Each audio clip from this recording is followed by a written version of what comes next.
All right, Visa, the bank company, just bought a CryptoPunk NFT for 150,000, and they're probably already up on that investment. So, this is an interesting story. I'm trying to get my thoughts around this. Look, I have a couple of things. One, from a marketing perspective, this was phenomenal for Visa because 150 grand for a company like Visa is nothing in marketing. That's like less than a penny in terms of their marketing budget. So for them to spend it on something that, even if it all goes to zero, which it doesn't seem like is going to anytime soon. I mean, there was a CryptoPunk, I think, that sold for a couple of million the other day. It's going to pay off for them from a culture perspective, right? Like, NFTs are hot, NFTs are cool. I'll do some more videos in the future about like my overall thoughts about NFTs and sort of how I see the market evolving for them. But non-fungible tokens are a way for people to create value from a digital perspective, especially from a digital art perspective.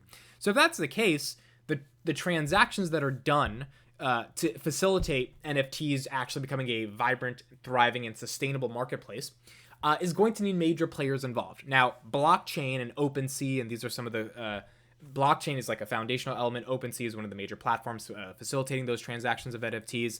And when you're using blockchain and Ethereum and stuff to mint those NFTs and create those actual contracts between buyers and sellers, there's going to be financial institutions that are legacy institutions like Visa that ultimately want to roll, right? They want to play inside the game. They're like, look, there's a lot of money to be made here, and we want to be part of the force that helps allow that money to actually become possible and actually give opportunity to people. So I think from a branding perspective, they're super smart on Visa. Do I think Visa is bullish on NFTs long term? I don't know. I mean, I think they published a white paper that's really good. I think it's like 11 pages, and they did like a detailed breakdown of how this thing could become a real thing. I think that's great marketing. I think they were like, oh, let's really appeal to the culture by putting some legitimacy of our analysts into this, JPEG that people are buying for 150 grand.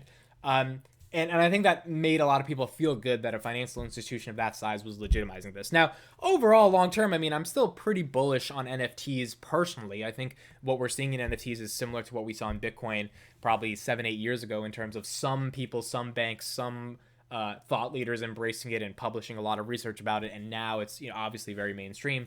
I think NFTs could be like that. The problem right now, though, what I see in it, and this is why the Visa thing is like, it's cool, but it's also like, is because I think it's a little bit of a bubble right now. I could be wrong about that, but there's a lot of NFT projects starting, and I'm not saying it's bad to start those projects. It's just a question of, is it actually going to be sustainable in terms of value? So when you think of CryptoPunks, if you don't know what that is, that's one of the first NFT projects ever, along with the Bored Ape Yacht Club, which are just pictures of punks that are like crypto-y, and then pictures of apes that are really like stylish and designed.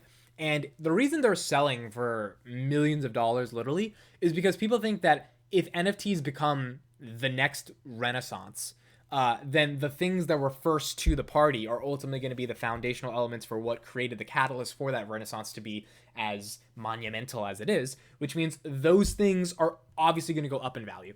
That makes sense to me. It's not illogical. And it seems like those investments theoretically are good investments. If there is a world in which the NFT bubble gets so big where there's all these things starting, like CryptoPunks, like 70,000 different versions of the same type of CryptoPunk project, then there's a world in which it's like, well, is it actually as valuable as I think it is if everyone has these types of projects? And if that is the first project, does that still sustain its value, right? Just because you're first to the party doesn't mean long-term, like, it's still matters. It just, MySpace was first to the party in social networking, or one of the first, and Facebook ate its lunch. Obviously, those are tech companies. Those aren't pieces of art that historically have been the age like fine wine, right? As long as it goes up in value over time, it's always going to be relevant.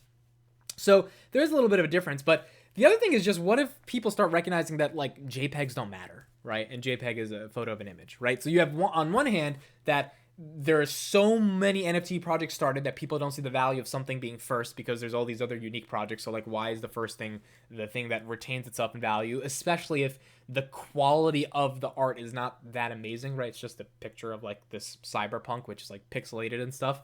Like the quality, it's not like a Picasso painting. Obviously art is subjective, but still.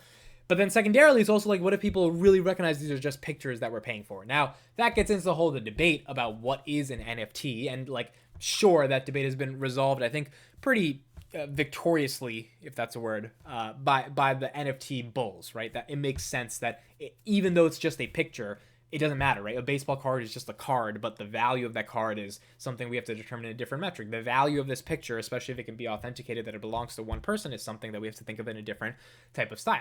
But at the point where you're realizing that it truly is just a picture and it doesn't have any type of other external value other than buying and selling it, like you can't sort of put that picture on a wall. And I know that's not the best example, but that's at least somewhat of an example for a baseball card. You could frame it. For an art piece, you could frame it. Now, there's probably going to be some digital technology that comes out for you being able to frame NFTs and stuff like that. But that is a world in which I could see it collapsing, and I could see it not being as strong as it is. Visa in particular, again, I think sees it going either one or two ways, and if it goes the right way, they want to be at the forefront of that from a culture perspective, from a technology perspective, and obviously from an economic perspective, to be able to have a piece of that pie.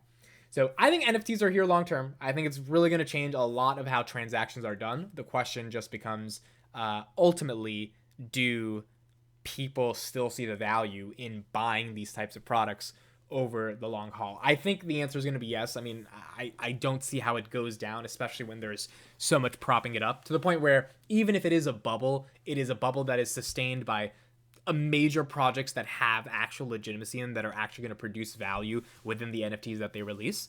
So, I mean, I'm bullish on it long term, but Visa obviously wants to get a piece of this pie.